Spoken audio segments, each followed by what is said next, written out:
Hi, everyone. Welcome to the God Attachment Healing Podcast. I'm your host, Sam Landa.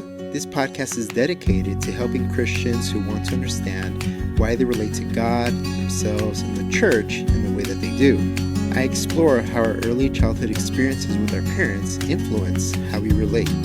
I discuss how we can find healing from the pain, confusion, doubt, fear, and anger experienced in these relationships.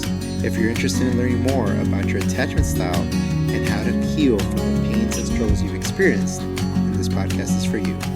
Welcome to the show. I'm happy you're here. All right. Well, welcome back, everyone, to the God Attachment Healing Podcast. We are here today with Mrs. Dayna Kumar.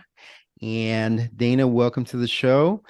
Dayna is our trauma team supervisor where I work, and she also has a great interest in attachment theory, very knowledgeable in that, as well as EMDR. She's our trainer with that. And I'm just really excited because there's also this backstory for Dayna in her own life and an adoption process, which applies well to God attachment healing. And I'm just really excited to have you on the show today, Dayna. Thanks again for being on the show. Thanks so much, Sam, for having me. I'm excited. Yeah, same here, same here. Like I always do in all of my shows at the very beginning, just kind of like to give my guests some time to just give some more background, just about who you are, what you're doing, and yeah, just tying everything into the topic for today.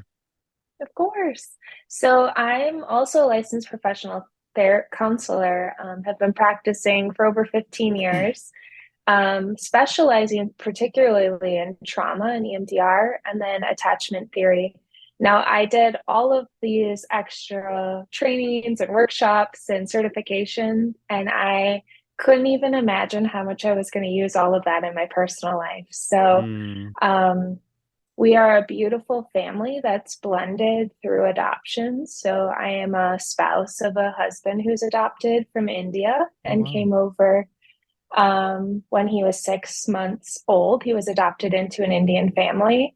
Mm-hmm. And then when me and him decided to start our process to have children, we decided that we were going to live the same birth paths that we both went through. Mm-hmm. So my one son was born in November of 2019. Okay, And nice. then my other son was born in February of 2020 over in India. So I Mm. have kids that are 3 months apart, but share the same birth stories that my husband and I share.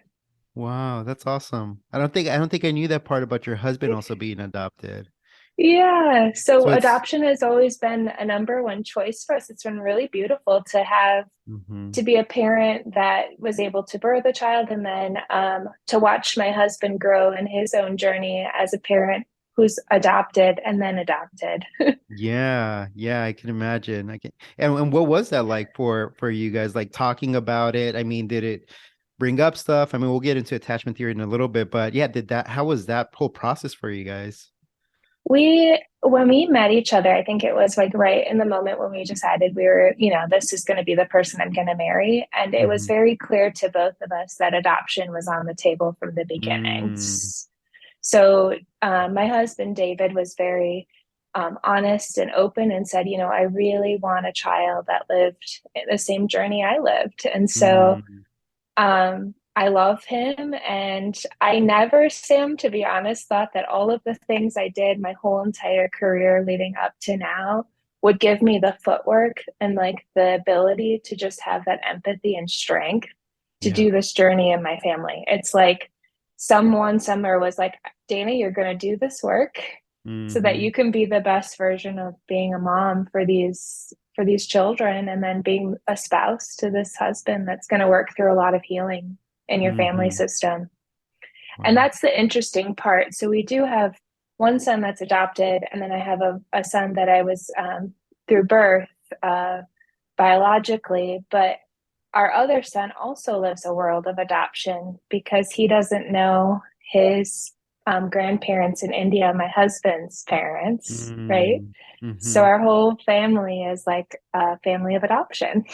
Yeah, yeah, that's true. And you also said that you guys are moving down to Florida, right? Yep. So that's going to Yeah. be around family. So I'm sure that's going to be a whole new experience for them as well, and for you guys. Yeah, I mean, the beauty of being in an Indian family is the just the sense of collectivism and being part Mm. of a family system that really thrives in um, being connected. And so I'm really excited for the boys to share my husband's family and just be in the grace of a lot of wonderful support. I'm looking forward to it. Yeah, yeah, no, that's so awesome. That's so awesome. Very, very much appreciate the collectivistic culture, especially in with that, have Hispanic background, so I understand a good bit of that as well. So that's awesome. That's awesome. And you probably get matriarchal love too. Like that's really Oh embedded yeah. So in my Indian mom lived families. back in Vegas, which is where I'm originally from, and she moved here maybe like I want to say it was like 4 years ago. So definitely the presence has been very, very much so. Now my grandma actually, she just moved here maybe like Oh, 4 months ago, 3 months ago. So that's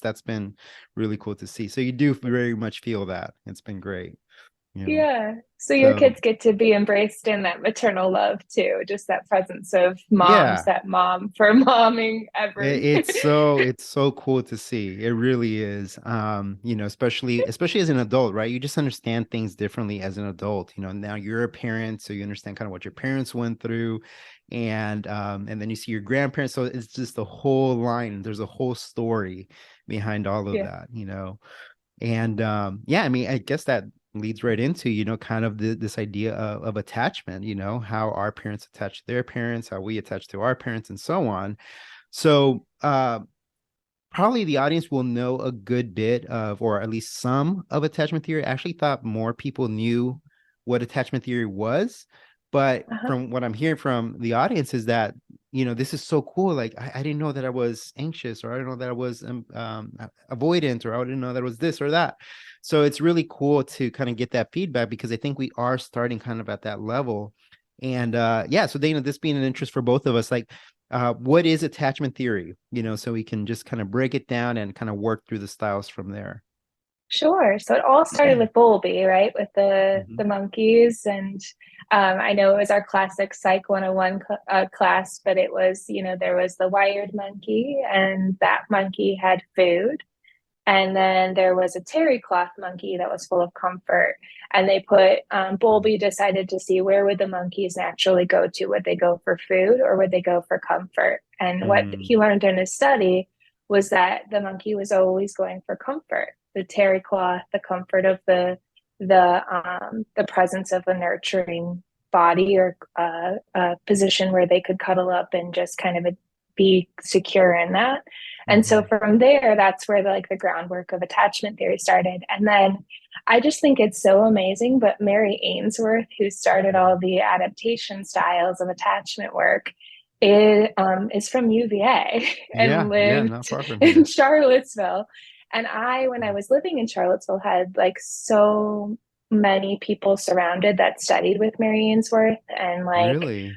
That's cool. there's a guy named Bob Marvin, and he owns one of the clinics that does in-home work with attachment. Hmm. And he worked directly with Mary Ainsworth, so it's really neat to meet him. Wow. That is awesome. Um, so Mary Ainsworth came up with this study. It's called The Strange Situation. Mm, And really, what it is it's helping parents and children to see their adaptation style. And when I say that, people think of attachment styles like they encompass me, that's who I am. But it's a mm, way, I always use the word adaptation style because I think it's a way you learn to adapt to your environment based on cues, attachment hmm. wise, right? Yeah. So she came up with this really amazing study that helps us to understand attachment better and help us understand which style maybe a child and parent fall into. Hmm. And what she noticed is a lot of times I think when people think of attachment work, they're thinking about when you leave your kid and how the presentation of the kid is at the time of leaving.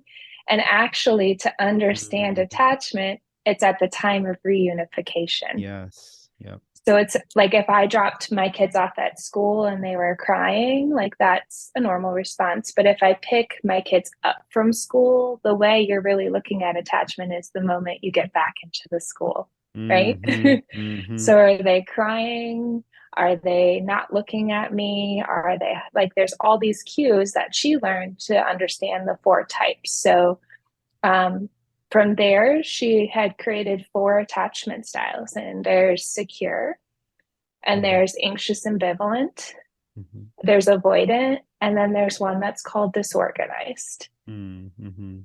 And you can learn a lot from her studies. If you ever have a chance, look up Mary Ainsworth on YouTube. It's pretty neat because she has all of the Mhm. strange situations on there. So you can just watch what was she looking at and how did she explain the cues of these Yeah. kiddos.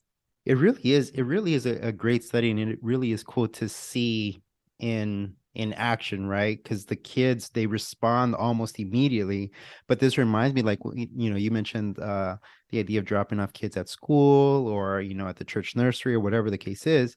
But I remember seeing the responses of the people who were taking care of the kids was, oh, he or she is too spoiled, or oh, they're depending too much on Mm, mom, or whatever the case is. So it was a misinterpretation of what's actually happening. So once yeah. the parent comes back, then it's like, oh, they're actually wanting to go back to mom or wanting to go back to daddy. But you do have every once in a while that child who kind of stays away, right? Is kind of just playing with his toy or doing something else. Mom or dad comes back. It's like a slight recognition, and then just go back to what I'm doing, right? And Yeah. those are, I guess, some examples of a secure, the one who returns to mom and is happy to see her, and then the one who is a little bit more avoidant, right? Kind of doing his own thing. And Yeah.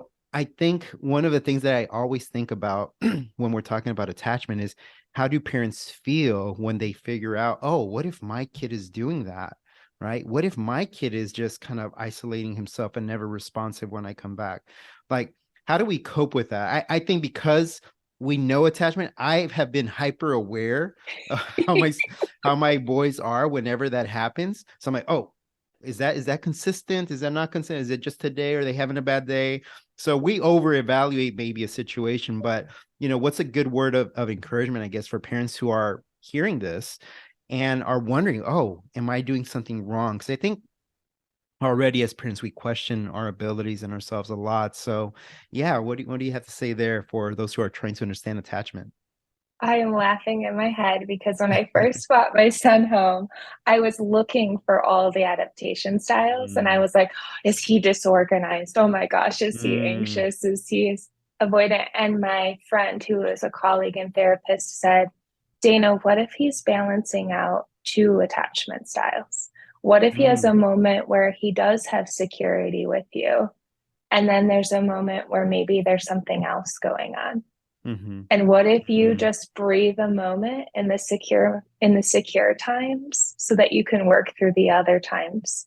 Wow. And it was just such like this breath of fresh air of like, Mm, oh, like, yeah, I can overanalyze, I can dissect, I can watch, I can like try to understand his behaviors, but there's still moments where he's landing in security with me. And that's mm-hmm. important.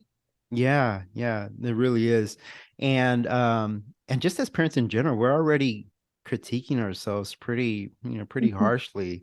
But then understanding this other aspect of attachment, I think it's been eye-opening for sure. And then there's the questionings, you mentioned in one of our supervision meetings about different stages. Can you share a little bit about the stages as well? Your oldest is probably 4, 3, 3.5. Yep. three So and a they're half. Yep. about Okay. the yep. So the key of attachment work is really the things I always talk about is first you have to tune.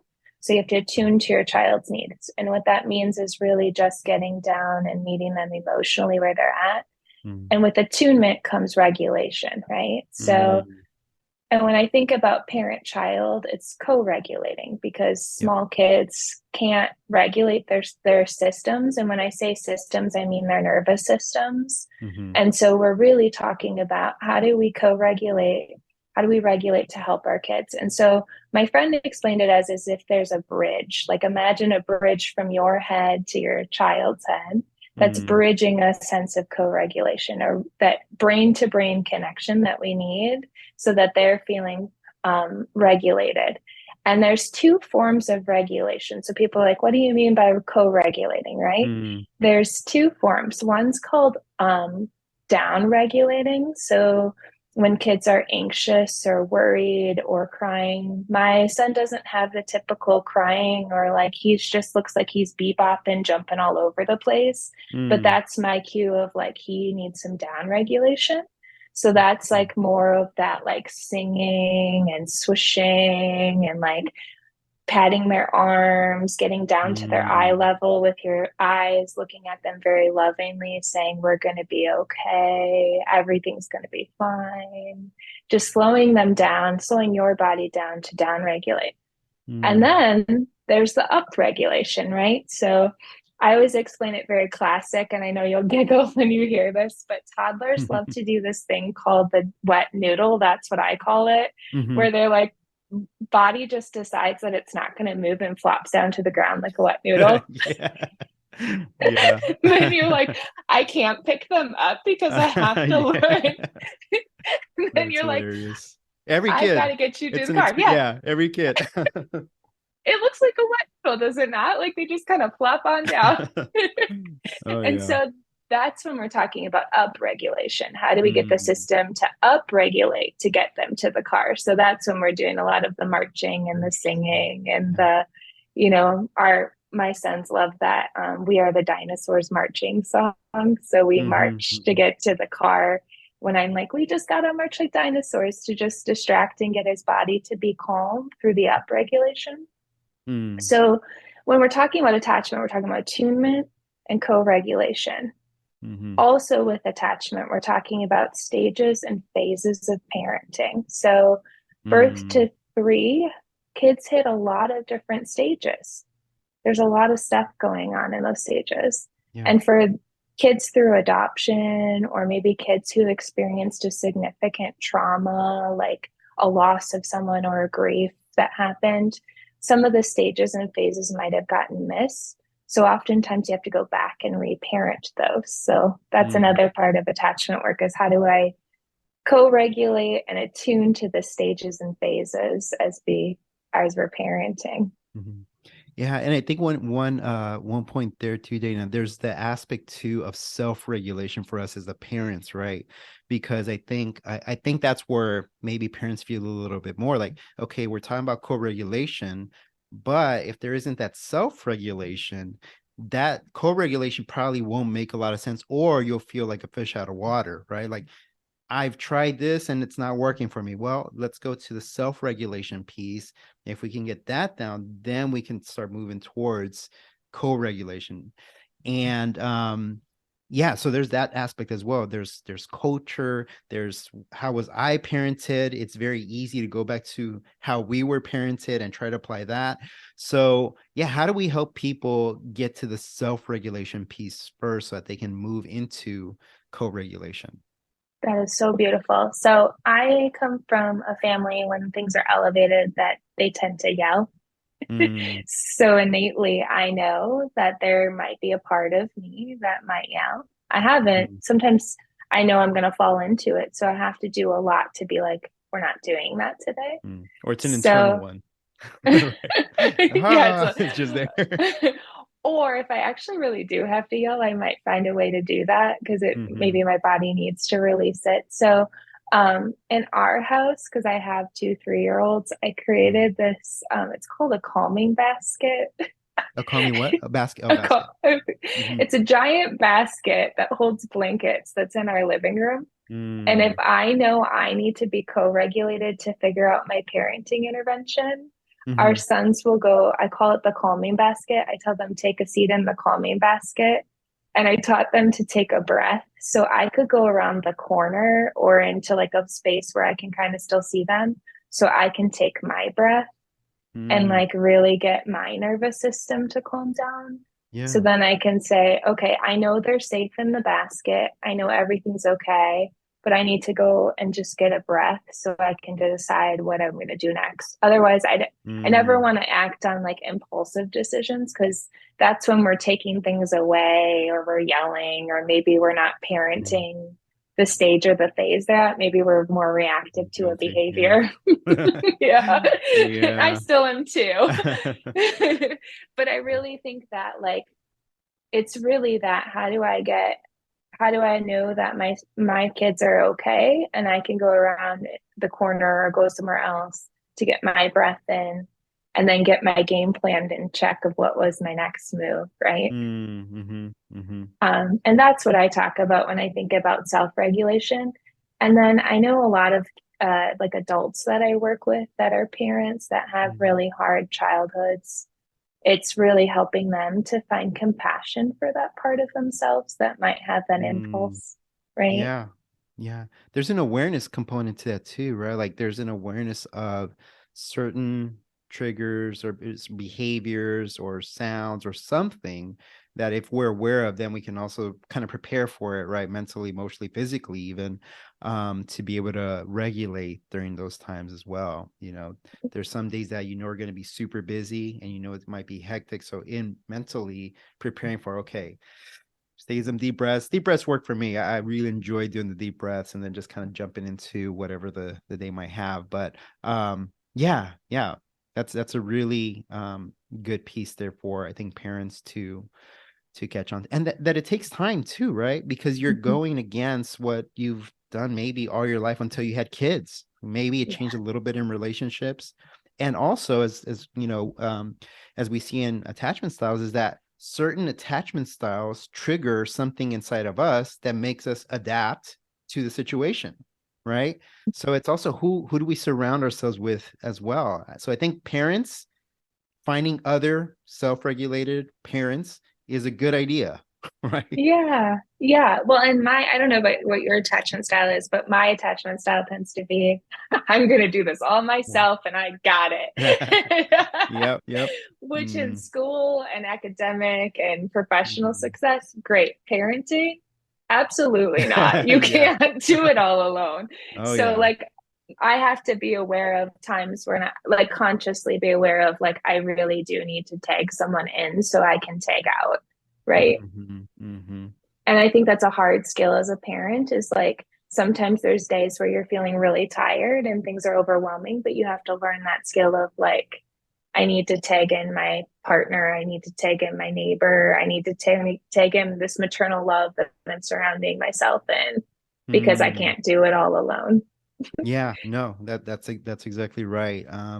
Very easy to kind of move on that or get on that train of I got this and then feeling that burnout, right? But yeah, I think that goes back to the idea of awareness. Like I'm aware that that's my tendency, so I know I need to pull people in when that time is necessary, and not feeling bad about it because I think every parent experiences that, wants the help, but either they're forced to do it on their own, or that's just the way they've always been, and that's the mode that they know. So, I am, my journey to parenthood wasn't easy. Mm, I had a lot of things that happened, and I'm very thankful that I was okay. So, that mm, journey was hard. And then the journey to our son in India was extremely hard too. Like, the process of adoption took 5 years total. oh, And then there was a moment where we got matched to him, and we were supposed to go to his, they call it a special adoption agency. It's another word for an orphanage in India. And we got matched to him, and then we had to wait another 9 months to go get him. wow. Oh. So it was a lot of waiting. Mm-hmm. So I will say that I enjoyed that I got to have the infancy and the all the way up to, two. But my son in India, I didn't get to have until he was 22 months old. That's when I met him for the first time. Mm, So I think, are still doing a lot of reparenting of the stages that were missed. mm-hmm. Um, Mm-hmm. a couple weeks ago, it was a really beautiful, beautiful moment. So he's been home since December of 2021. And um, about 3 weeks ago, it was the first time I could rub his back before he went to bed. He laid across me and asked me to Mm, rub his back, which was such a big deal. And yeah. um, Yeah. he has a lot of trauma in his history, a lot Mm. of just, a lot of things that come with being in an SAAA. And so I'm rubbing his back, and I realize this is going to be really big. This is going to be a big moment for him. So Mm. I'm embracing it. I'm bringing in my version of love and light and God, and to me being like, okay, you're not doing this by yourself. Like you've got Mm, this moment now. So I'm like rubbing him, put him to bed, and I'm like, I know I'm gonna have a hard day tomorrow because his body is going to be like, I trusted her, and mm, is it gonna be okay for me? And yeah. so I always call those moments of like wondering about trust and mistrust with me his protector. I like to call it that. Mm-hmm, mm-hmm, But it's a moment of like really strong behavior. So he tends to have just really hard, aggressive behaviors when he connects the next day. So we had some of that the next day. mm-hmm, Um, but after that, it was this beautiful moment of he checked me in and said, I'm a baby now. And I mm, realized, oh my gosh, I think that he's right. Like, I think that Johnny is back in a stage because I rubbed his back that needs more tender and love, right? mm, mm-hmm, mm-hmm. So, Wow. Sam, I put him in a baby carrier for 2 hours. I just Really? stre- I just stretched him on my body, and I was like, "If you're a baby, I have time for this." Because, Uh-huh, like, uh-huh. I don't know about you, but I loved that, like, baby wearing Custody and like, side, yeah. oh, so fun. So I put him in a baby carrier, carried him all around the house because I knew that stage needed to be met again. Mm-hmm, And then my husband came home and we walked to a local ice cream shop. It's about like 2 blocks away. And then my husband put him in the baby carrier. And it was the moment of me being able to actually observe what was happening. And I could see that it was back in the baby stages because he was doing that like oral movement of his mouth and mm. like looking at my husband really nurturing and loving of like I'm Oh, meeting wow. that stage. But it was really neat because it was like I knew that that stage had to be met at some point, but Mm-hmm. I wasn't sure when it was going to happen, and that was the day that it decided to show up that way. So Yeah, yeah, no, and I wonder how that would look. I'm guessing you can share more on this. I would think that it would come up at a later stage, but the fact that it did come at that stage was so helpful because it's not, I guess, too far back age-wise from where that stage was of 0 to 24. I mean, that's such a crucial stage. I mean, I know sense of touch and sound, right? All of those and sight is so important during that stage. And I just remember with the boys, I mean, I was hugging them all of the time. So for me, it's that 0 to 6 months, right? Once they start crawling, they'll start escaping, they'll start doing their own thing. But yeah, that stage where you can just hold them and they're just fully dependent on you in regards to that. That's a really good stage, which establishes that security. So I imagine that would be such a hard challenge that you want to hold or touch your son in an affectionate parenting manner and then maybe not receiving it well. And how yeah, hard that would be. Gosh, that would be so hard to feel that we know they're not rejecting us, but it's that the feeling of rejection that we may feel. Um, yeah. how was that for And you? well, and that was the hardest part because Mm, my son, like the people that were caring for him were women. And so he mm, was, when we brought him home, he was really scared of women, which mm. naturally would make sense. So he didn't really come to me for the first 3 or 4 months. Like a lot of my parenting was done through my husband. I was gonna ask, how did he respond with your husband? Mm, a lot better. Like he Really? was just, Okay. yeah. Mm, So I had to do, which you can only imagine what this is like, but I had to like parent all of my attachment and trauma and therapy stuff that I know through my mm, husband to be like, mm-hmm, we need to meet all of these things. But eventually, I mean, I still remember it was like one of the best days of my life when Johnny let me rock him for the first time to put him down to sleep and mm-hmm. and it was that moment of like, okay, like we've made it. Like I know I've done all of that stuff to just keep constantly telling you it's going to be okay, right? But Mm-hmm. like now we've landed in this space where you're actually letting me hold you and rock you and like sing you to sleep and do all of the things that I want to do because I do it with your brother all the time. Mm-hmm. Mm-hmm. And now it's really amazing because both of them cuddle up on my chest some nights and I'm Oh, rocking that's both of great. them together. Mm-hmm. Mm-hmm. But yeah, it's hard. I mean, And I think sometimes too, like being, and I know you're gonna have tons of listeners that are probably parents that are also walking similar birth paths as mine, and then you Mm, might even have like people that are birthed through adoption. mm-hmm. And so, I mean, I just love also seeing the repair work that my husband does in his own system from the moments of like being, in India for the first 6 months of his life and then understanding how those sometimes affected him too. And it's Yeah, been that's wonderful true. to hold a space for that, Mm-hmm. and his work too. So it's Right. always cool. So I think for me, the thing is really just finding compassion in the parenting and being a Mm, spouse. And if things are really hard, really leaning into a community of like today was really hard for me. yeah. Yeah. No, that's so true. That's a really good point. Community and doing things together, the hard stuff together, and finding that. One of the beautiful things about adoption and is going through the process of knowing that you're going to give a child a home and loving parents, right? And something that they don't have, right? Something better than what they currently have. And gosh, it just reminds me so much of the gospel. God has chosen us as his children and daughters to become part of the family as believers. And the the concept of adoption or the practice of adoption speaks to that, right?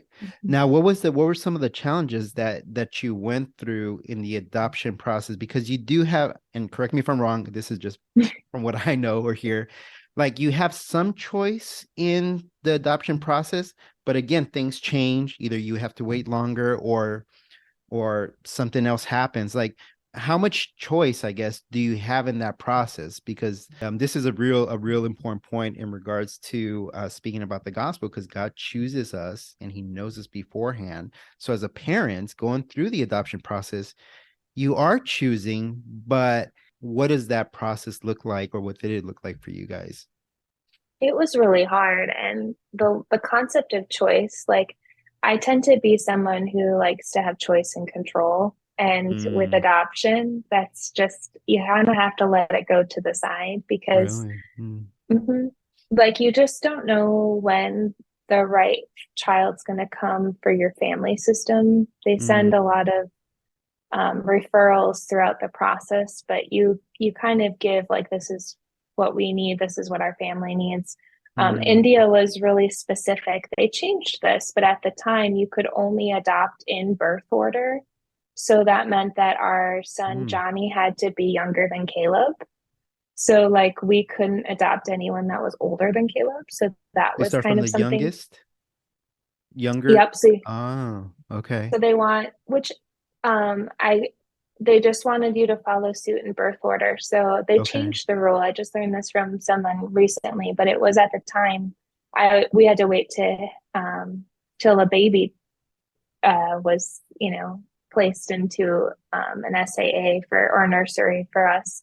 So that was hard. Um, and then throughout it, it's just there takes a lot of curves. Like I Mm, will tell you, there's different phases of the adoption process that were the hardest ones. And I can say the waiting for him to come home was one of the hardest phases in my life mm, because they had matched us in, I think, February or March. And then we were going to go over in October. But my son's from a really rural place. So mm-hmm, when they were taking our documents to the court, they got lost on the way there. So it prolonged it another 2 months. And mm, so that was hard. And then it was like 10 days before we were going to travel, we found out we could go. So we mm. were just waiting for someone to say, hey, you're ready, like you can go. So Wow. that was hard too. And Mm-hmm, then um, I don't know how I would have gotten through the process without my own concept of God walking with me through mm-hmm, it. Because when you get to the SAA, someone had told me the only way that you can get in to see where they sleep and they eat and they do all of the things so into the orphanage is if you basically sit back and just let them do their thing, like let the Hmm. caretakers do whatever and don't interject at all. Otherwise, Mm. they'll only let you sit in the courtyard. Wow. Hmm. So there was, and I think this is really beautiful. I knew at that moment that I was going to need a lot of resourcing and help. So I needed to use like my strongest part of self, use my external resource, which is my husband's support, and then also bring God with me because I knew I wasn't going to be able to do that, to sit back and just observe these kids in a really hard environment Mm. and then Yeah. see all the things that my son did and didn't get, right? Mm-hmm. Mm-hmm.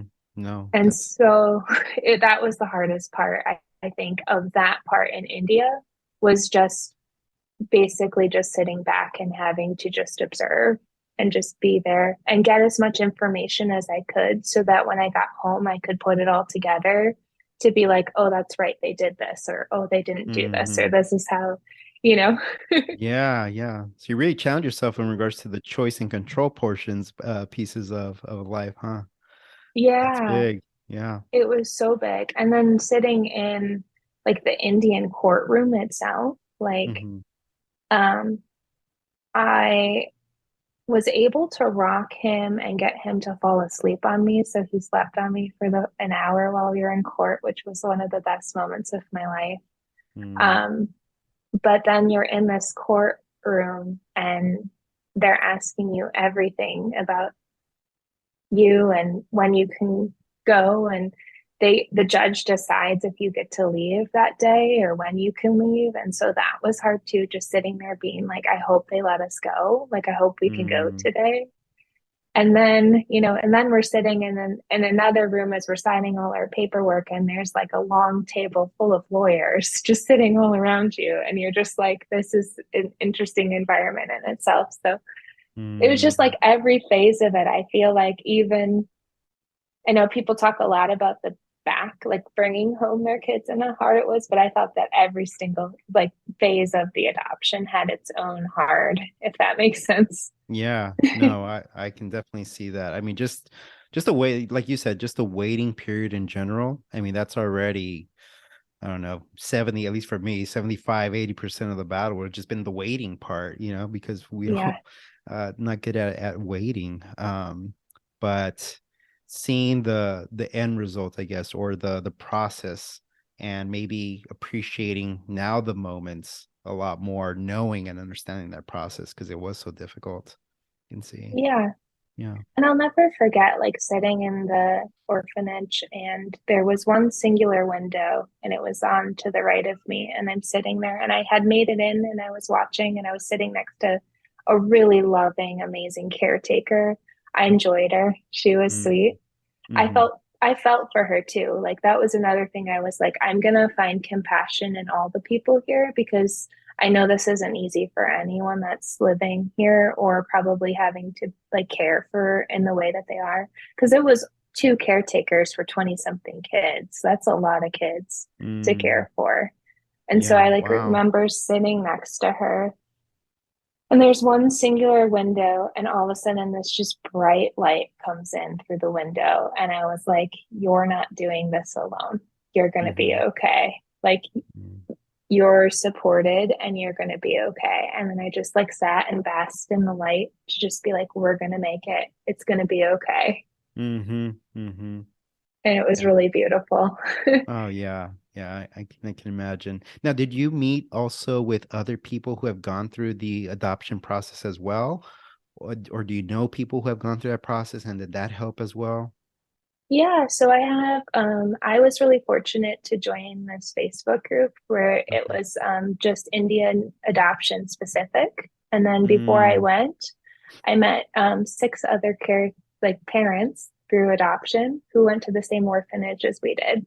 wow, So okay, that's cool. they were able to share videos and photos before I could go so I could catch like the bearings of what I was going to be walking into, which I was very thankful for.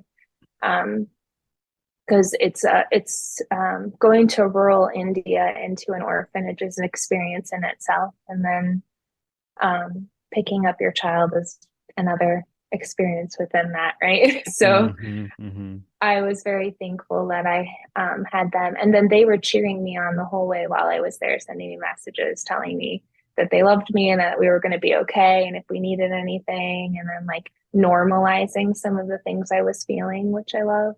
mm-hmm, mm-hmm. And That's then great. now I have we celebrate here in Lynchburg, we have a family that also is a family that adopted from India.